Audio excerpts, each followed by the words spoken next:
Après avoir parlé de techniques de tir de précision, quoi de mieux que de parler de matériel, c'est nécessaire. Avec nous en studio, Raphaël Savard de S4 Tactical. Comment ça va? Salut toi? Martin, ça va bien, merci beaucoup. Merci d'avoir répondu à l'appel matériel de base pour le tir de précision. Écoute, c'est important. Je vois que tu as apporté pas mal de stock avancé. J'aimerais que tu me parles au départ, avant même d'aller dans des gros châssis comme ça. Est-ce que c'est possible pour moi, comme chasseur, de commencer à faire du tir de précision avec ma carabine de chasse? Bien sûr.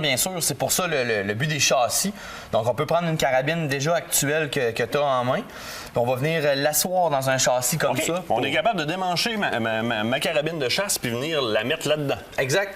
Ça, ce que ça va faire, c'est qu'on va augmenter tes performances à cause de l'harmonique du canon qui va avoir plus de place, toute la partie qu'on peut customiser à ton goût pour vraiment pour que tu aies le cheek-piece, que tu sois bien à côté, pour que tout soit vraiment parfait pour ton tir. C'est tout ajustable, ça, je le vois là, avec les roulettes qu'il y a là-dessus, c'est tout ajustable. Donc, je prends mon canon, ou un professionnel va prendre mon canon, va venir l'asseoir là-dedans et on est parti. Est-ce que je demeure quand même légal pour la chasse si je déciderais d'aller à la chasse avec mon arme une fois là-dedans? Oui, parce que ça demeure la même arme en réalité. Okay. C'est ta longueur de canon qui va jouer pour ça. Si ton arme de chasse était déjà correcte, on l'embarque là-dedans, ça change rien. Donc, numéro 1, je suis rendu avec un châssis qui me permet plus d'ajustement. On est déjà rendu un petit peu plus élevé. Le prochain item sur lequel je vais travailler pour faire du tir de précision, j'imagine que ça va être la lunette. Exact. La lunette qui est une partie très, très primordiale dans le kit complet. La lunette, au niveau tactique, comme ça, on va aller travailler avec des tourelles tactiques, donc qui vont être surdimensionnées versus un télescope de chasse. On va aller chercher des télescopes avec une plus longue portée aussi. Je remarque que tu utilises des gros tubes, on est en 34 mm là-dessus. Exact. Ici, on est en 34 mm. Ici, on travaille avec un modèle Burris XTR2, qui est quand même du haut de gamme, avec une très, très bonne image. Tu vas chercher des grosses ouvertures à l'avant, tu vas aller chercher dans le 50-56 mm. Exact. On peut même aller jusqu'à dans le 60 mm, là, tout dépendamment des modèles et du budget, bien entendu. La tourelle, bien important de la comprendre. L'ajustement qu'on fait, nous, chasseurs, souvent avec les petites coches dans le réticule. 2 coches plus haut à 300 pieds, 3 coches plus haut à 400 pieds. Là, ici, on va venir corriger. Ça se calcule en 1000 radians dans ces cas-là? Oui, en 1000 rad, milliradians. Exact. Donc, on a vraiment les ajustements qui vont être très, très, très pointus. Et pour fonctionner avec un télescope gradué en milliradians, on a les lunettes comme ça de... Oui, parce que là, il faut comprendre que d'un côté, il y a l'engin de tir, de l'autre côté, il y a les instruments de mesure. Et souvent, comme en rallye, j'ai besoin d'un copilote, j'ai souvent besoin d'un spotter qui travaille avec moi sur ce type d'appareil-là. Exact. Donc ça, la vision qu'on va avoir dedans va être exactement la même vision qu'on a dans le télescope, donc qui va être graduée en milliradians aussi.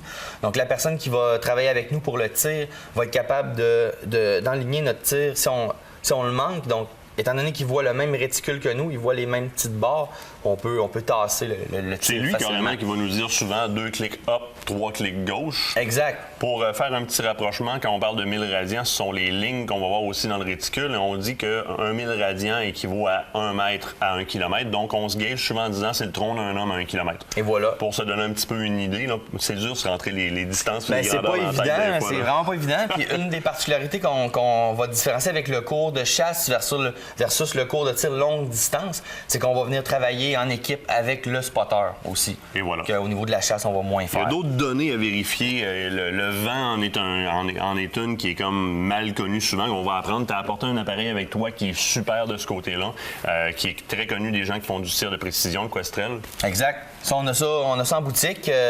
Dans le cours aussi, tir de précision, on va l'enseigner, travailler avec ça. Ça, c'est un calculateur balistique qui va venir prendre toutes nos données de l'arme, l'espace entre le canon et le télescope, la longueur du canon, le calibre, vraiment beaucoup, beaucoup de données. Ce qui va faire qu'avec lui, il va prendre la vitesse du vent et plusieurs autres data aussi si on les active. Puis il va venir nous donner une solution de tir. On n'est pas obligé de travailler avec la solution de ça qu'il va nous donner, mais par contre, toutes les petites données qu'il va nous donner, il va nous proposer. Puis là, on fait ce qu'on veut avec ça. De pair avec un télémètre. Dans ce cas-ci, en Bluetooth en plus, donc qui se connecte avec mon appareil de mesure de vent.